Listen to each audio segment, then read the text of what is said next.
నేను వరంగల్లో ఉన్నా. బాబాయ్కి ఒకప్పుడు పెరాలసిస్ వచ్చిండే. నేను evening time night time Suresh sir వాళ్ళ నాన్నగారు నిజంగా సార్ రాలేదు మేము చెప్పినప్పుడు నమ్మక. సార్ హైదరాబాద్లోనే ఉండు, కానీ నేను హేమలత మేడం ఇద్దరం కలిసి వచ్చి ఇచ్చినాము. నడవలేని పరిస్థితి, మంచం మీదనే ఉంటుండే.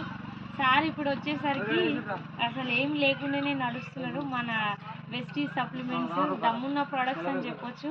సార్కి వచ్చేసి పెరాలసిస్ సప్లిమెంట్స్ ఇచ్చాను. క్రిల్లాయిల్, గ్యానోడెర్మా, టాక్స్క్లీన్ అండ్ ఆలోవెరా, నోని, ఈ సప్లిమెంట్ ఎలర్జిన్ ఇవి ఇవ్వడం ద్వారా తీసుకున్నాడు, మంచిగా యాక్టివ్ అయిండు. ఇప్పుడు తన మాటల్లోనే విందాం. ఎట్లుండే బాబాయ్ ఇంత? అప్పుడు మంచిగా లేదు, ఇప్పుడు ఈ మందు అయిన కడికి మంచిగా అయింది. ఇప్పుడు మళ్ళీ కట్టలేకుండా అర్థం మెల్లగా మంచిగా అనిపిస్తుంది. మంచిగా అనిపిస్తుంది. ఎవరికైనా చెప్పవచ్చు, ఎవరికైనా చెప్తాను. ఇక్కడ అన్ని కూడా తీసుకోలేదు కానీ ఇద్దరు తిట్టేసా, ఎందుకు తినరా నీ చత్తారా అని తిట్టేసా మొన్న.